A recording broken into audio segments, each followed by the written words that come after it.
네, 어제 실시됐던 10월 재보선 예상대로 이변은 일어나지 않았습니다. 이번 선거 새누리당의 완승으로 끝나고 친박계 좌장인 서청원 의원이 귀환하게 됐습니다. 네, 앞으로 정치 지형과 새누리당 내 역학 구도에 큰 변화가 있을 것으로 전망이 됩니다. 오늘 이와 관련해서 충남대 김종래 초빙 교수와 함께 짚어보도록 하겠습니다. 안녕하십니까? 안녕하십니까?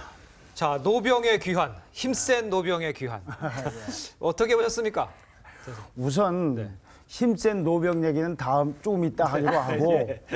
이번 선거 결과를 보면 역시 우리나라 유권자들은 정말 냉정하고 무서우리만큼 냉정하고 하다는 걸 느낄 수 있어요. 예. 네. 하나는 네. 그 포항하고 이 화성갑에서 있었던 그 투표율이 역대 재보선 평균 투표율보다도 떨어지고 그렇죠. 네. 6개월 전에 있었던 4.24 재보선에 비하면 8%포인트 이상 떨어져 있습니다. 네. 이건 뭐냐? 네. 여든 야든 누가 이겼든 졌든 간에 우선 유권자들이 정치에 대해서 아주 지긋지긋해하고 있는 겁니다. 염증을 느끼고 있는 거. 염증을 느끼고 있다. 네, 그래서 사실은 정치인들은 왜 이렇게 투표율이 저조한가? 말하자면 물건을 파는 사람 입장에서 볼 때는 고객이 없어지는 거예요. 그렇죠. 내 물건 더 팔렸다 덜 팔렸다가 아니라 그 점이 그렇고 두 번째 이제 정당 간의 대결했으니까 예. 보면은 이제 이번 선거 결과는 어떤 걸 보면은 새누리당이 압승했다고 볼 수도 있고 예. 민주당이 참패했다고 볼 수도 있지 않습니까? 그렇죠. 그 보는 강조점에 따라서는 예. 제가 보기엔 이건 민주당의 참패입니다. 참패. 아, 민주당이 참패로 봐야 한다. 그러니까 여기 한번 이 저 그래프에 예, 한번 보죠. 평가를 보시죠. 예. 지금 이게 역대 화성갑에서 있었던 득표율입니다. 예, 대체로 새누리당이 계속 여기 이제 유지했었죠. 오른쪽은 열린우리당, 통합민주당 했지만 지금 민주당이라고 보면 됩니다. 그렇죠. 네. 자, 격차만 보시면 우선 여기는 26%포인트. 네. 두 번째 2008년도 총선은 21%포인트. 그다음에 총선 때는 5%포인트. 예. 근데 이번에 어떻게 됐습니까? 33%포인트 차이가. 격차가 확 벌어졌네요. 그런데 서청원 의원이 아무리 중진 뭐라 하지만 여기 출신이 아닌 일종의 외지인이에요. 그렇죠. 이런데도 이런 격차가 났습니다. 아하. 이거는 무슨 뭐 전술 전략이 어떻고 문제를 떠나서 민주당이 그동안에 뭘 어떻게 해왔는지에 대해서 국민적 심판이 내려진 겁니다. 아, 그렇군요. 그럼 다시 한번 이제 다른 쪽으로 한번 지표를 보시죠. 예. 네. 자, 이제 그러면 이제 박근혜 대통령이 이제 지지하고 보십시오. 잘못했다 잘했다를 이릉 차이를 보면은 지금 19%포인트 차이 나지 않습니까? 정당 지지도도 21%포인트 차이 나죠. 지금 서청원 의원이 이긴 그 득표 33%가 가장 갭이 커요. 예. 그동안에 무슨 일이 벌어졌겠습니까? 대화록이 실종됐는데 내 책임이라 나를 불러라. 박근혜 대통령 사과를 해라. 헌법 불복이다. 검찰총장의 혼외 자식에 대해서는 우리는 관심도 없다. 천막 당사가 어떻다. 이 모든 거에 대해서 국민들은 들려오는 소리니까 듣긴 했지만 마음속은 다른 생각을 하고 있었던 겁니다. 피곤하게 생각하셨어요. 가장 중요한 게 뭡니까? 우리 인생. 두 앵커나 저나 먹고 사는 문제가 제일 힘들어요. 아유, 그럼요. 좀 그것도 해가면서 싸우든지. 예, 그렇죠. 이렇게 되는 데는 누가 책임 있습니까?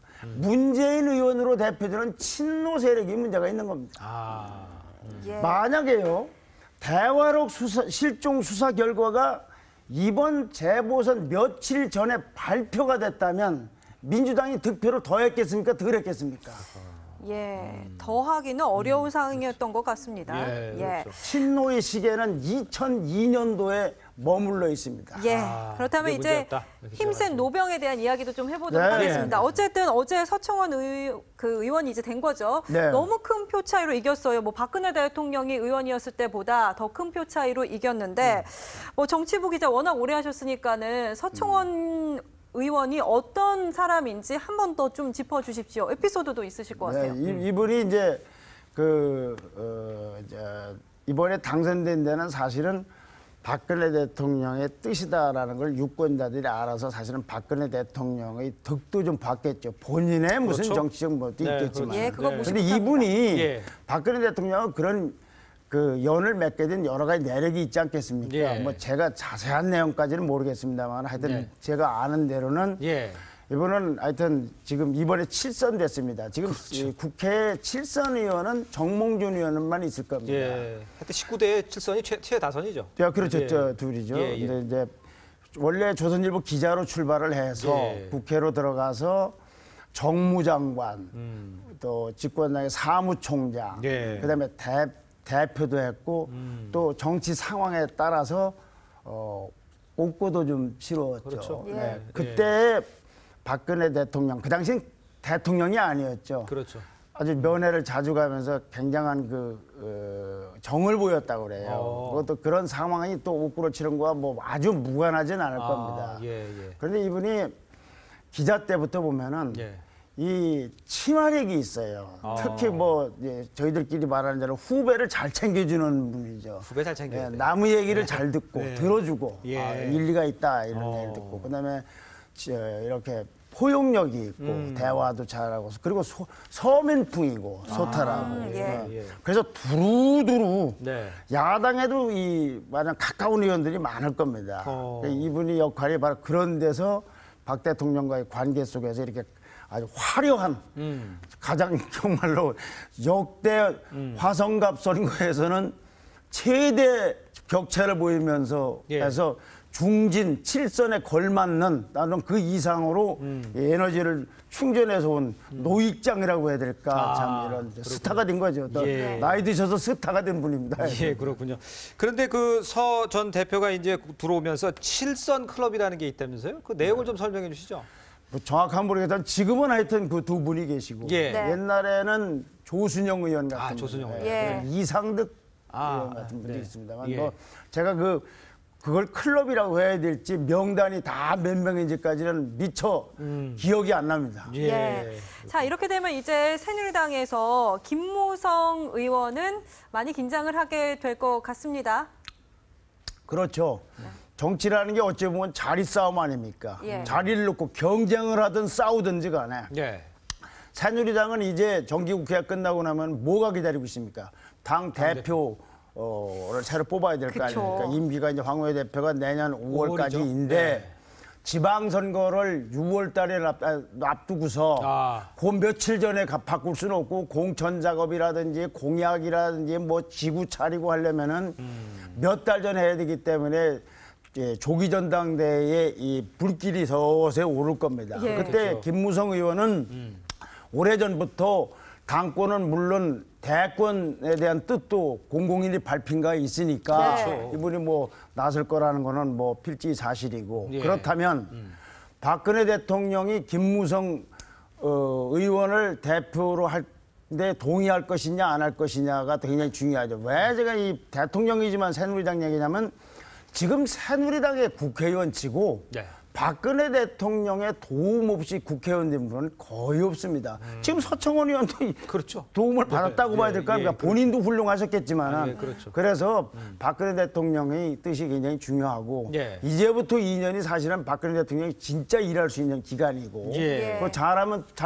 지어지다 보면은 2016년도 총선까지 이어질 수도 있는 대표입니다. 그럼 결국 공천권하고도 관련이 있는 거거든요. 그렇겠네요. 그래서 판을 짜는데 뭐 나 하고 싶다고 해서 그냥 하십시오 이렇게는 쉽게 안 될 거고 바로 그런 역학군도 속에서 서청원 의원의 역할의 일부가 들어가 있을 겁니다. 아, 그렇겠군요. 네, 뭐, 그런데 그 이번에 그 서청원 의원이 이제 왔으니까 그렇다면 당청 관계에서도 상당히 큰 역할을 할 수 있겠죠. 이분이 어떻게 갖고 있는 그 친화력이라든지 예. 중량감이라든가 박근혜 대통령과의 각별한 관계라든가 네. 연륜으로 보나 그래서 이분의 역할은 당, 정, 청 그리고 야당 아, 그리고 언론계 아. 기타 새누리당의 그 애곽 지지 세력이라든가 까지 폭넓은 우리나라의 정치라는 게 어느 나라도 마찬가지지만 극단적으로 해가면 미국 CIA하고 소련의 KGB도 대화를 한다는 거 아닙니까? 그저 앉아갖고 딱딱하게 격식 차려서 보고했느냐 안 했느냐 식으로 정치할 수 있는 건 아니고 그렇죠. 예. 이렇게 교감도 하고 대화도 하는데 이분이 아마 거의 최적임자가 될 겁니다. 아. 그런 와중에 이제 지금 핵심은 청와대하고 이 관계가 아니겠습니까? 새누리당하고. 지금까지도 청와대하고 나름대로 노력들을 해왔는지 모르나 예. 저쪽에 워낙 이 왕 비서실장인 김기춘 실장이 예. 버티고 있어서 이쪽이 아무래도 좀 밀렸다고 보거나 좀 기울었다고 봐야 되겠죠. 그렇겠죠. 근데 이제 서청원 의원이 가면 예. 그렇게는 안 되겠죠. 아. 그래도 대화를 서로 같은 위치에서 한다든가 국무총리 쪽도 마찬가지고 예. 야당도 마찬가지고 예. 그러니까 두루두루 뭐라고 할까 이걸 보고 멀티플레이어라고 해야 되나 이런 기능을 리베로? 해야 되지 않을까. 그렇죠. 네. 그런 기능을 하지 않을까 싶습니다. 예. 그걸 또 지금- 박 대통령 기대하고 있을 겁니다. 아, 그렇겠죠. 교수님도 말씀하신 대로 지금 정치평론가들은 여당이 지금 여당의 역할을 못 해준다 이런 말을 많이 하고 있는데 이제 서 의원이 들어가게 되면서 박근혜 대통령, 그다음에 김기춘 비서실장 그 아래 이제 서청원 의원으로 연결되는 이 연결고리가 어떻게 좀 확장을 할 거라고 보십니까? 그런 대로 균형을 맞추면서 그전보다도 이제 오랜 풍상을 겪은 분들 분이니까 예. 대화가 좀 리얼하게 된다고 봐야 되겠죠. 이야, 그렇군요. 네, 서정원 지금 새누리당은 원심력과 구심력이 동시에 작용하는 집단이라고 보면 됩니다. 예. 일부 친박과 골수 친박끼리는 똘똘 뭉쳐 있는 것 같고, 예. 그러나 또 친박이면서도 굉장히 소외감을 느끼는 사람도 있고, 또 수십 명에 달하는 친이계 또는 과거에 친이계했던 분들은 또 이제 저쪽에서 구경을 하고 있고, 네. 그게 이게 추스려야 될 거 아닙니까? 그렇죠. 거대 정당이고 집권당인데 그걸 누가 했느냐? 지금 대표를 중심으로 한 거기 리더십 갖고는 이 기능이 원활하지가 못했거든요. 예. 그건 내부 문제도 있고 청와대와의 관계도 있고 이런 거에서 왜 부족한 부분을 메우는 아까 얘기처럼 그런 멀티플레이 기능을 할 수 있는 게 아닌가. 예. 그런 가운데 이제 서청원 의원에게도 이제 무슨 뭐 대표를 나설 거냐 안 나설 거냐 여러 가지 이제 네. 고민도 있을 것이고 그렇겠죠. 권위도 있을 것이고 예. 만류하는 사람도 있고 그렇겠죠. 예. 네. 자, 그런데 이번 재보선을 보면서 그 야당은 지금 초민이다, 또 초민이었다, 또 그래서 큰 의미를 부여하지 않겠다. 하지만 속은 굉장히 쓰린 상황 아닙니까? 네. 야당의 상황은 어떻다고 봐야 될까요? 일단 말은 원내 수석 민주당의 수석 대변인이 국민의 뜻을 겸허히 받아들이겠다. 낮은 자세로 임하겠다. 그 말을 한글을 제가 아는 한글로 보면 아주 좋게 잘 받아들이는 거예요. 예. 근데 이제 여기서 일부가 우리가 대여 투쟁을 더 선명하게 못해서 그런 거다. 일부에서. 네. 이렇게 나온다면 참 2002년도 시기에는 거의 1900년대로 이제 돌아간다고 봐야 되겠죠. 예. 이 민주당이 지금까지 해온 행동은 네. 너무나 오락가락을 해요. 특히 문재인 의원을 중심으로 친노입니다. 네. 김한길 대표가 어떻게든 뭘 해보려고 하면 뒤서 꽉꽉꽉꽉 하듯이 이렇게 하는 이게 되겠습니까? 아. 그러니까 차제에 네. 그거 선거 별거 아니다. 그게 별거 아니었으면 왜 당 지도부는 총 출동을 했습니까? 그러니까요. 그러니까 작은 선거, 특히 수도권에서 벌어진 이 일에 대해서 저게 큰 이변이 올 수도 있구나. 이 상태로 가면 내년 지방선거에서 정말로 참패를 하구나. 이렇게 생각을 해서 차제의 정체성을 다루 바꾸고 노선도 좀 세련되게 순화되고 순화보다는 하여튼 세련되게 네. 민생도 관심 갖고 해야지. 네. 다행스러운 건 이번 화성갑에서는 흑색 선전이나 고소고발전이나 댓글 사건이나 이 트위터 사건이 없어서 어허. 이거 불복 시비는 없을 것 같아요. 그렇죠. 예, 알겠습니다. 그렇군요. 뭐 문재인 후보가 5.16 후보를 찾아서 지원 유세를 좀 해줬기 때문에 이 득을 조금 보지 않을까 했는데 전혀 그러니까요. 그런 득은 보지 못한 것 같습니다. 이제 그걸 봤는지 민주당도 반대가 됐는지 잘 모르겠습니다. 예, 네. 민주당도 이제 대여 투쟁 방식을 조금 바꾸지 않을까 싶습니다. 네, 교수님 오늘 말씀 고맙습니다. 감사합니다. 감사합니다.